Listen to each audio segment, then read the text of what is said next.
We've gotten over the grass thing.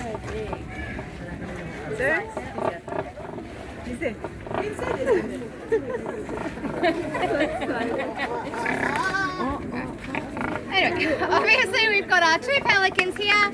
So the larger pelican, that is our male, his name is Stormboy, and then the smaller is our female, Billy. No, we better let Stormy eat first, otherwise he gets cranky. Nice. Alright.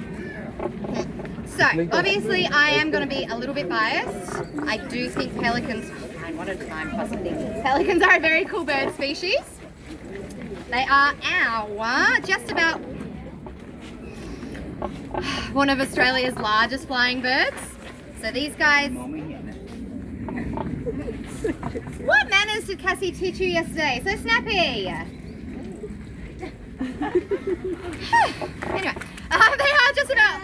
Lovely. One of Australia's largest flying birds, so... Okay, well... I ain't putting up with that attitude. They generally sit at around 8 kilograms of weight. It's not super uncommon for them to be 10. And you do hear about some very large males reaching about 13 kilos. So that is definitely a lot of weight to get off the ground. So they do need to be pretty strong, obviously, to fly with that. But what else is going to help a bird fly but wings? What else is going to help a big bird fly but big wings? So those actually, thank you Billy, those actually stretch out to be about an average of 2.5 meters in length. So no wonder. Is this why we're playing up? Get her. It's no wonder we can always see them when they're flying so high in the sky. So we've just put new grass down, and this is the first day that I've been allowed to feed them from here. They've been refusing, and we've had to feed over there for the past week. So this is pretty good. For me though, you know, it's all about the beak. It's a large beak, so we're always going to notice that anyway. But they actually have, I think it might actually be the largest bill pouch in the world. So what I mean by bill pouch is basically that bottom part of their beak that's not solid like most beaks are, like the top is. So, you know, and that's what they're going to use to hunt, obviously, and catch their fish. So they're going to go down to the water where they're probably seeing some fishes swimming around. So they're going to open up that beak and they're going to more or less do a bit of a scoop there. They're hopefully going to be catching up those fish. But what will also happen is their bill pouch is going to get about 10 to 13 litres of water in there as well. So I don't think they fly with a full beak very often, but let's pretend they do for a second. That could be like 20 kilograms they're flying with. So again, pretty strong, don't underestimate them. The problem becomes they want to swallow and eat their fish, right? But they've got about 10 litres of water in there. They can't just swallow that. They're not magic. They would choke just like we would choke if we tried to do something that silly. So they've got to figure out a way of getting rid of the water but not getting rid of the fish. So it sounds pretty impossible or pretty difficult. It's actually much more straightforward than you think. All they do is bring their beak down to their chest, because that pushes up the pouch and then that water gets forced pretty nicely out the sides. Men, honestly.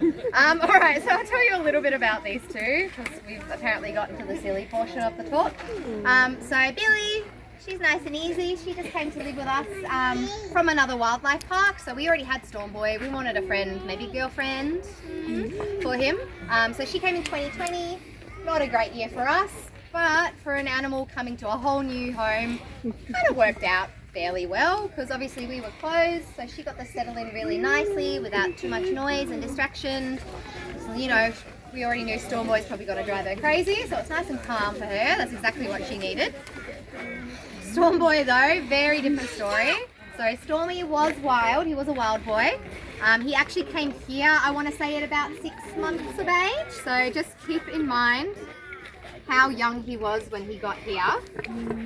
What I've been told about him is that when he was out there in the wild, basically instead of hunting, or in his case being so young, learning how to hunt, he was going to all the popular fishing areas up near Geraldton and doing what you've seen him do here. Yeah, that's what I thought. And stealing fish from everyone's buckets. So, yeah, pretty funny. Very clever as well, really, you know. It's very easy. way to go out and eat your food.